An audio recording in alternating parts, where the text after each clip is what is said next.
여러분, 우리가 이루는 공동체와 또 세상은요, 다 같은 사람으로 이루어지지 않았습니다. 서로 다른 사람들이 모여서 공동체를 이루었고, 서로 다른 사람들이 모여서 함께 살고 있는 곳이 세상이죠. 하다못해 가정도 마찬가지죠. 내 뱃속으로 낳은 자식이지만 어쩌면 저런지 모를 때가 있어요. 그렇죠? 내 남편, 내 와이프지만은 어쩌면 저럴 수 있는지, 그런 가정 속에 살고 있는 거죠. 가정도 그런데 함께 이룬 공동체와 세상이라고 다를까요? 더하겠죠. 생각하는 것도 다르고 자라온 환경도 다르고 또 믿음도 다릅니다. 그래서 서로 다름 속에서 살고 있는 공동체에게 필요한 것이 있는데 그건 조화입니다. 조화를 필요로 하죠. 다르기 때문에. 조화를 이루지 못하면 그래서 시끄럽거나 문제가 생기고 더 이상 공동체를 이룰 수 없게 됩니다. 정말 괜찮은 공동체를 만들어가고 싶다면 무엇을 생각해야 되냐면 조화를 이루는 일에 생각할 수 있어야 되죠. 그렇지 않으면 공동체를 이룰 수가 없습니다. 조화의 문제는 교회라고 피할 수 있는 부분이 아닙니다. 교회 공동체도 서로 다른 사람들이 이루어져 있기에 조화가 필요하죠. 오늘 본문은 이방 문화 가운데 살아가는 그리스도인들을 향한 권면을 담고 있어요. 세상 가운데 살고 있죠. 그리스도인이지만 세상 가운데 살고 있고 또 교회 공동체로 모였고 자신들을 핍박하는 사람들을 대하고 있는 거예요. 그래서 그런 자들 속에서 살아갈 때 어떻게 살아가야 될까를 대답해주고 있는 게 오늘 본문입니다. 오늘 본문을 보면 우리가 두 가지 정도 생각해 봤으면 좋겠습니다. 첫 번째 생각해 보고자 하는 건요, 조화가 가능하다는 생각을 가지고 있어야 되죠. 우리가 조화를 이루며 살아야 되는데 그것에 대한 필요를 생각하고 있어야 되는데 가장 중요한 건 우리가 다르지만 조화가 가능하다는 생각을 가지고 있는 겁니다. 예수 그리스도 안에서죠. 다르지만 조화가 가능합니다. 다르다고 조화가 불가능한 것은 아니거든요. 물론 어떠한 서로 다른 상황이 있겠죠. 그렇지만 우리가 얼마나 조화를 원하느냐에 따라 조화를 이룰 수도 있고요. 그렇지 못할 수도 있습니다. 우리는 대부분 조화를 원한다고 말하지만 조화를 이루기 위한 태도를 갖추지 못할 때가 많아요. 그러니까 내게 편한 사람과의 조화를 생각하죠. 그렇지 못한 사람과의 조화를 되게 꺼려하고 잘 이루지 못합니다. 그럼 교회는 각각의 사람들이 모여있는 곳입니다. 내게 편한 사람만 있는 건 아니죠. 교회에서 지내다 보면 정말 여러 모습의 사람들을 만나게 됩니다. 만나다 보면 생각지도 않은 오해를 받을 수도 있고요. 마음의 상처를 가진 사람들과의 만남을 가지다 보면은 또 다른 문제가 생기기도 해요. 건강한 마음을 가지지 못한 자들, 또 건강한 마음을 가지지 못한 나로 인해 일어나는 문제도 있죠. 그런 곳에서 편한 사람과의 조화를 이루는 일은요, 정말 쉬운 걸 선택한 거죠.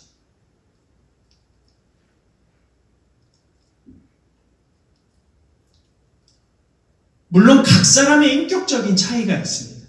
그로 인해 생겨나는 문제들도 있습니다. 문제를 해결하기 위해 지혜로워야 하는 부분도 있죠. 하지만 우리가 생각해야 하는 건 우리가 조화를 이루기 위한 일에 뛰어들지 않는다는 점.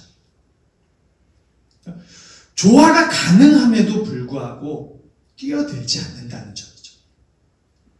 오늘 본문 9절에서 이런 이야기를 합니다. 마음을 같이하여. 마음을 같이하여라는 이 말의 원어적인 뜻은요, 한 마음에 또는 조화된이라는 의미를 가지고 있습니다. 여기서 말하는 조화는 의견을 같이 하는 게 아니에요. 너와 나와의 의견을 같이 하자라는 게 아니에요.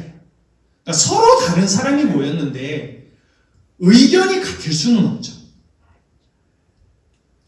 의견이 같아서 일어나는 조화가 아니라 어떤 이유로 한 마음으로 뭉쳐지게 되는 조화예요. 무언가로 인해 사람을 끌어당기는 거죠. 그러니까 조화를 이루기 위한 어떤 태도들로 인해 한 마음이 되는 거예요. 그러니까 어떤 태도인가?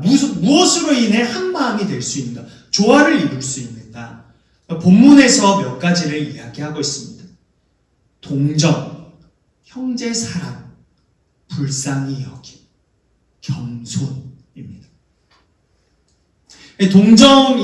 동정하라는 단어는 두 단어가 합쳐진 합성어예요.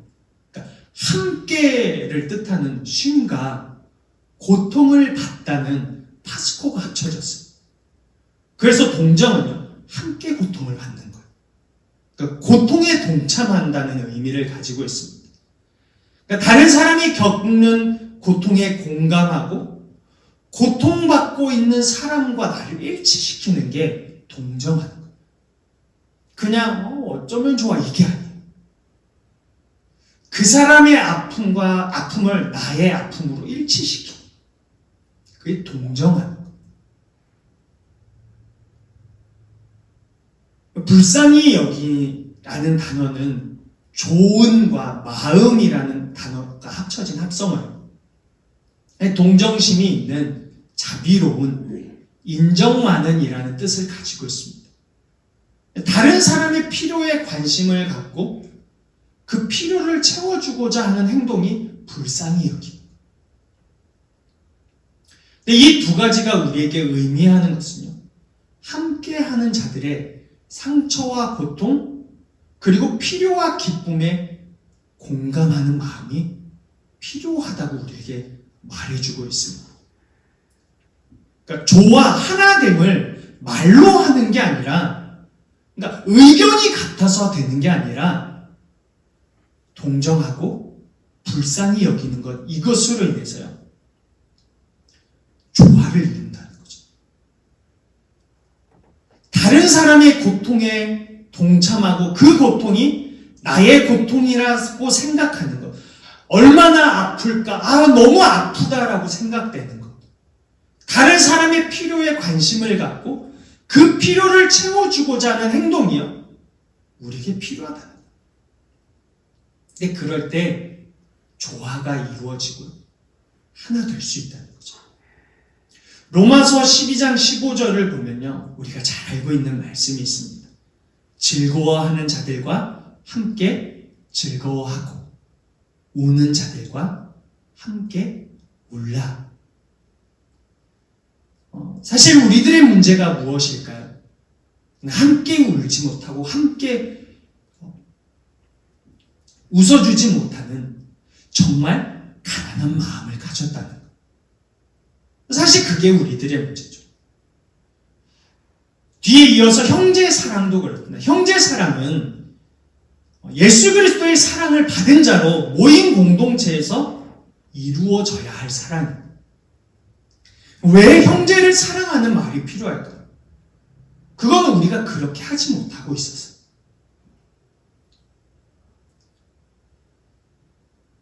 이어서 나오는 말은 겸손입니다.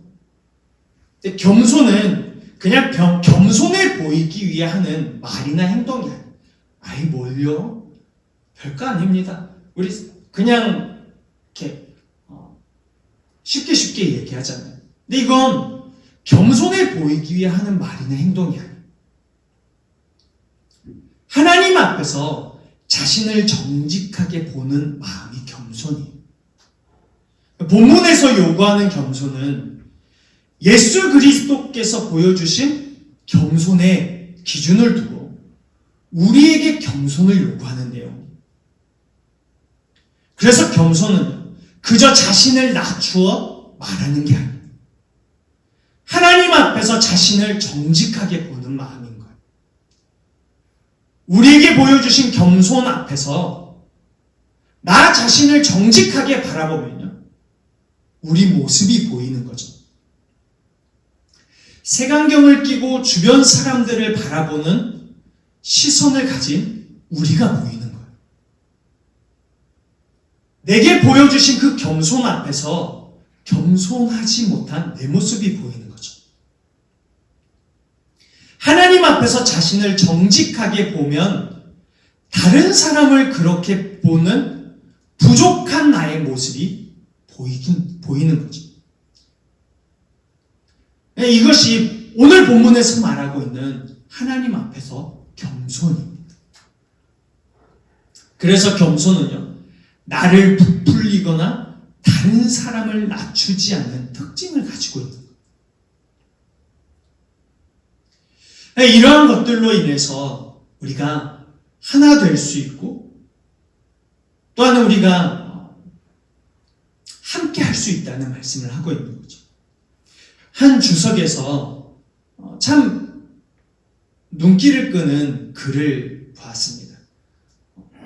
프랭크 라우바그라는 분의 글이었는데요.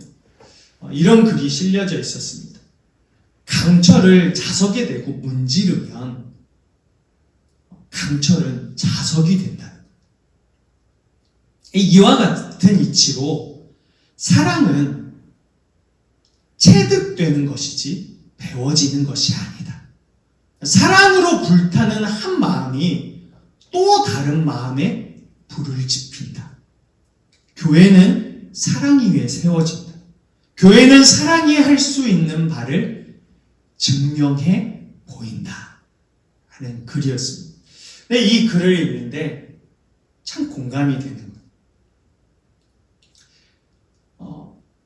이 사랑이라는 게 우리가 그렇게 뛰어들고 또 그 사랑, 조화를 이루기 위해서 뛰어들고 자꾸 서로 부대끼다 보면요, 사랑이 더 커져간다.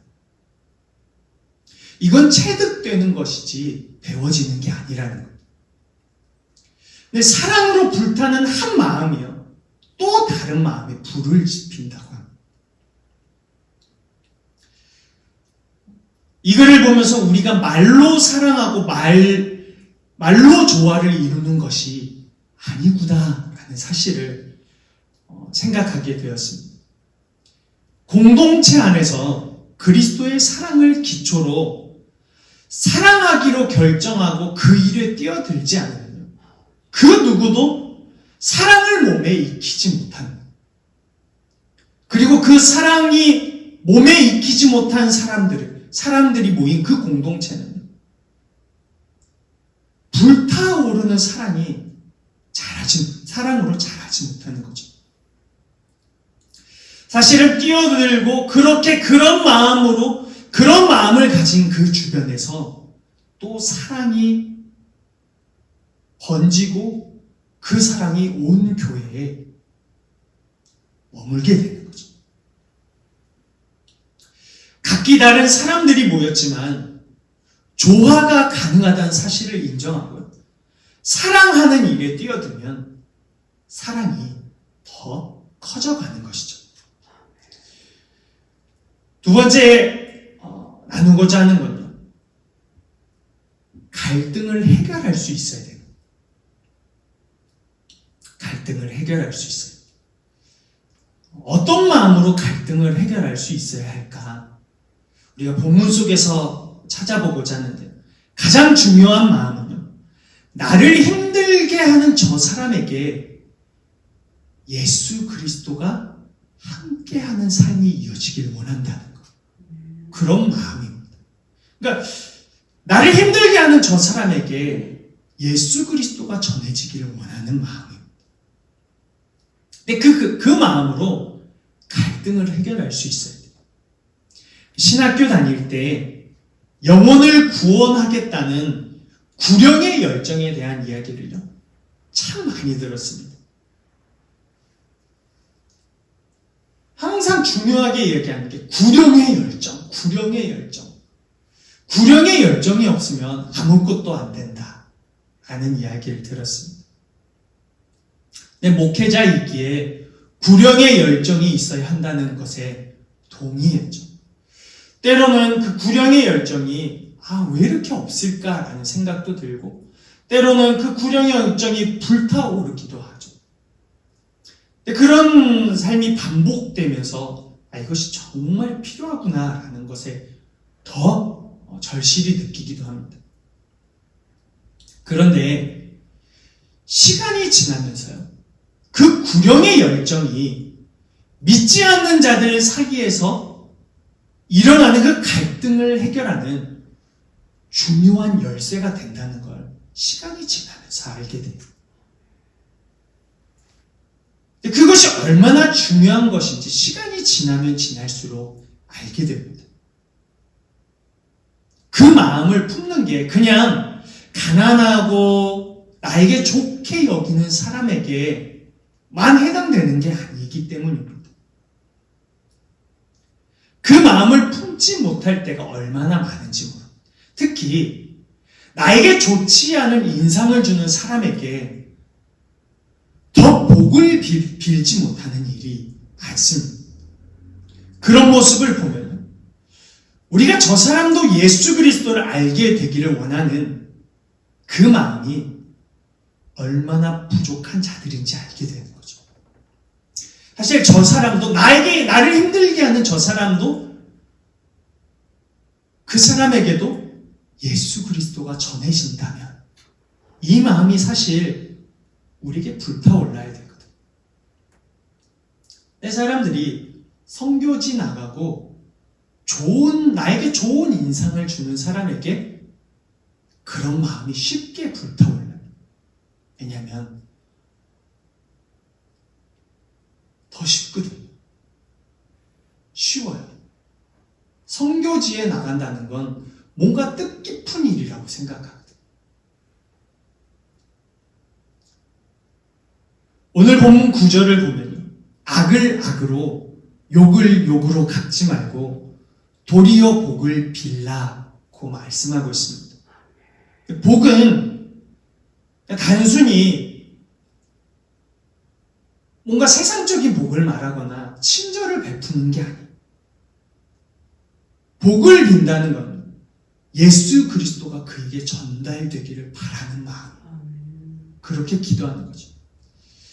하나님, 나를 힘들게 하는 저 사람, 오늘 나와 갈등이 있는 저 사람에게 주님이 함께 해주십시오.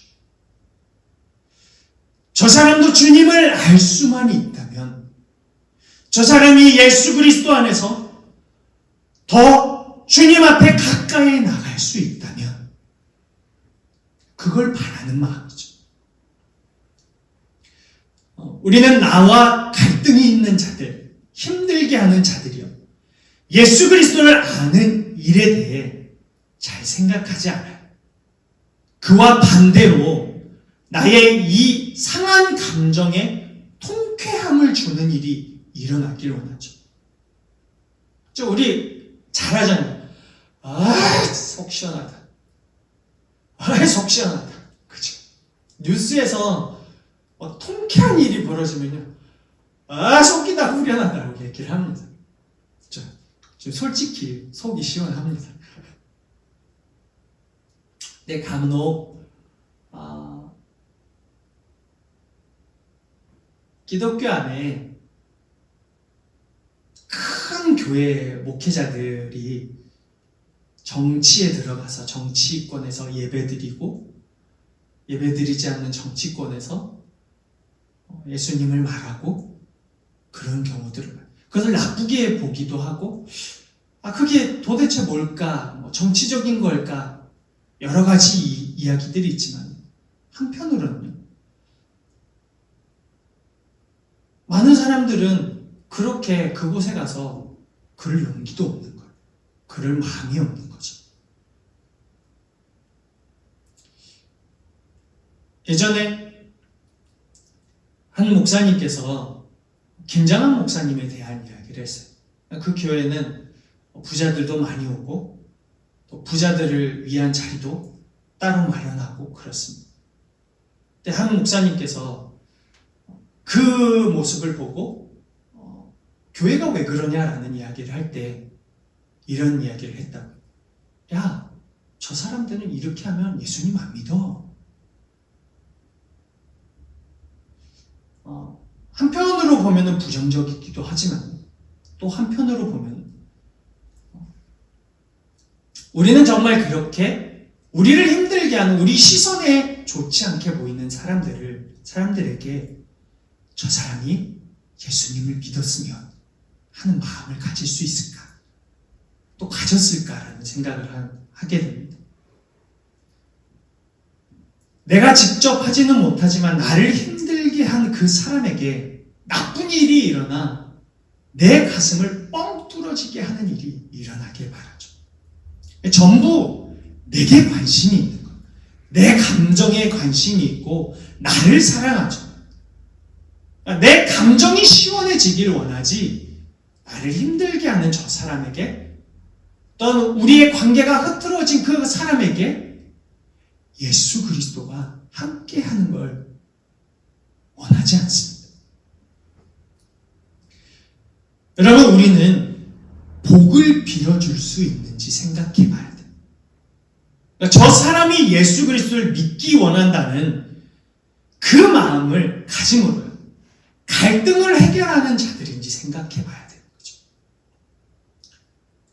물론 보복하지 않는 것, 그리고 보복이 아니더라도 복을 빌어준다는 일이 얼마나 힘든 일인지 압니다. 그죠? 우리 많이 경험해봐서 알죠. 이게 얼마나 힘든 일인지 알아요. 우리의 습성과 정반대되는 일입니다. 하지만 하나님이 우리를 보복하는 자로 부르지 않으셨어요. 오히려 복을 비는 자로 부르셨죠. 우리를 그렇게 부르셨지만 우리가 그 마음을 품지 못해 복을 빌지 못하는 거예요. 10절에서 보면은 생명을 사랑하고 좋은 날 보기를 원하는 자라는 말로 이어갑니다. 여기서도 무엇을 원하는 자인가에 대해서 말해주고 있습니다. 그건 생명을 사랑하고 좋은 날 보기를 원하는 자. 네가 정말 생명을 사랑하고 그 생명에게 좋은 날이 이루어지는 걸 보길 원하는가? 근데 이런 사람은 어떤 특징을 가지고 있을까? 외부의 상황에 마음을 빼앗기지 않는 특징을 가지고 있습니다. 무슨 마음이죠? 그에게 좋은 날이 이루어지길 원하는 마음. 그 특징은요, 생명을 사랑하기 때문에 그 사랑 때문에 이루어지는 거예요. 생명을 사랑하기 때문에 그 사람이 예수 그리스도와 함께하는 그날이요, 좋은 날인 거예요. 주님 앞에도 좋은 날이고 자신에게도 좋은 날이에요. 그런 날 보는 것을 너무 원하기 때문에요, 좋은 날 보려는 그 기대감으로 외부적인 요인에 마음을 빼앗기지 않는 거예요. 저는 지금까지 이렇게 행한 사람들은요, 잘 보지 못했어요. 가끔 봤죠. 물론 그 가끔 잘 보지 못한 일에는요, 제가 포함되는 거예요. 여러분 어떠세요?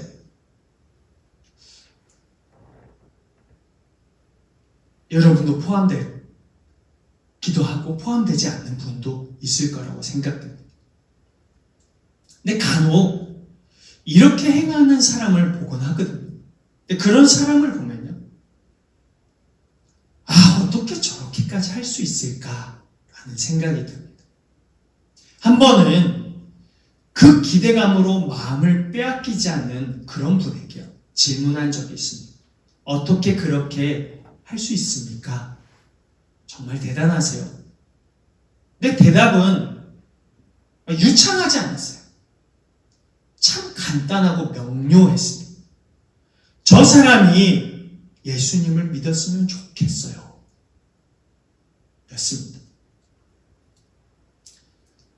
이런 고백을 들을 수 있다는 것이요, 우리 삶의 은혜이고 축복이죠. 생명을 사랑하는 것이, 생명을 사랑하고 좋은 날 보기를 원하는 자가 어떤 모습을 갖추고 있는지 깨닫게 하고, 우리를 부끄럽게 하고, 또 주님 앞에 우리 마음을 살펴볼 수 있게 해주기 때문입니다. 참 보기 드문 일이라서 안타깝지만, 그 안타까움을요, 다른 사람이 아니라 오늘 우리에게 질문하고 적용할 수 있어야 되죠. 대부분 나를 사랑합니다. 나를 소중히 여기고 사랑하죠. 우린 그렇게 배웠고요. 또 그렇게 행동하는 것이 우리에게 자연스럽습니다. 그런 우리에게 생명을 사랑하는 말이 얼마나 부담스러운 일인지 압니다. 그러나 여러분, 이건 나를 사랑하지 말라는 말이 아니라는 점에서 이해해야 돼요. 생명을 사랑하라는 거지 나를 사랑하지 말라는 말이 아닙니다. 예수 그리스도를 믿지 않는 사람의 생명을 사랑하는 일이에요. 그 생명을 사랑함으로 인해서 너에게 일어나는 그 갈등을 멈출 수 있냐? 갈등을 해결할 수 있냐?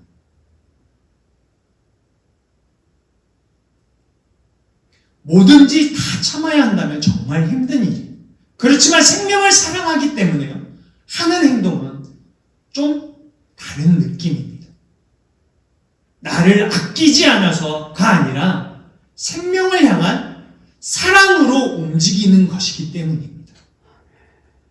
여러분, 믿지 않는 자가 예수 그리스도를 알고 그분과 함께하는 것을 얼마나 원했으면 복을 빌어줄 수 있을까?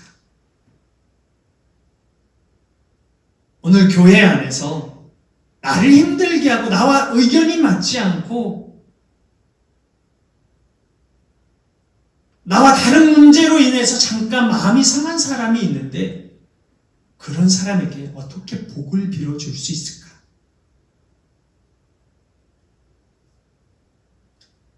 그럼 그 마음이요, 참 귀합니다. 여러분, 우리는 복을 빌어줄 수 있는 마음을 가지고 있습니까? 생명을 사랑하고 좋은 날이 있기를 원하는 그 간절한 마음이 있습니까?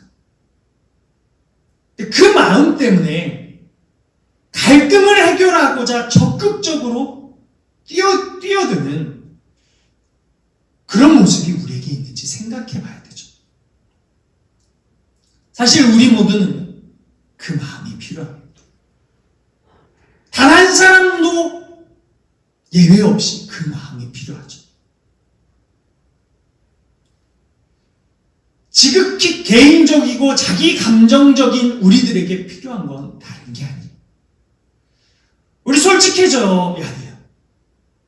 하나님 사랑한다고 하지만 그 사랑을 기준으로 움직입니까? 그렇게 잘 움직이지 않잖아요. 내 감정이 더 중요해서 내 감정대로 움직입니다. 그러니 갈등을 해결할 수가 없어요. 조화를 이룰 수가 없죠. 조화가 이룰 수 있음에도 불구하고 조화를 이루는 일에 뛰어들지도 않고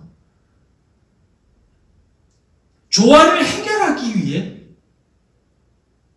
나아가지도 않아요. 그러니까 갈등을 해결할 수 없는 거예요. 조화를 이룰 수도 없는 거죠. 베드로는 지금 핍박 속에 있는 그리스도인들에게 생명을 사랑하고 좋은 날 보기를 원하는 자라고 이야기하고 있습니다.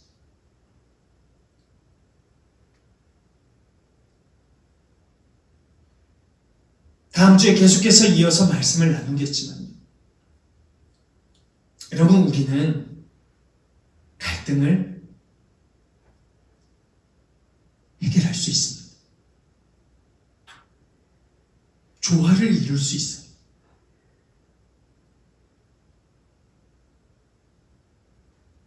우리가 그렇게 하지 않을 뿐이죠.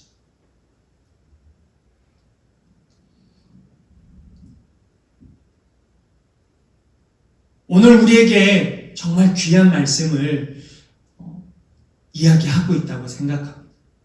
우리가 평상시에 갖지 못하는 마음이죠. 이거 화가 나면은 그냥 내 감정대로만 싸붙여 놓고 못하고 있잖아요, 사실. 그런 우리에게 생명을 사랑하니? 그에게 좋은 날이 이루어지길 네가 정말 원하고 있니? 라고 우리에게 말씀해주고 있거든요. 여러분, 그런 일이 우리에게 일어나기에 주님의 이름으로 축복합니다. 나만의 교회가 아니라 우리의 교회가 되고 하나님의 교회가 되었으면 좋겠습니다. 그런 우리 교회가 되어서 세상 속에서 다른 사람이 왔을 때 하나님 안에서 조화가 이루어지고 그 사람에게 정말 하나님이 함께하는 것, 그것을 알고 그가 느끼고 하나님 안에서 감사하는 날들을 볼 수 있는 좋은 날이 이루어지기를 주님의 이름으로 축복합니다.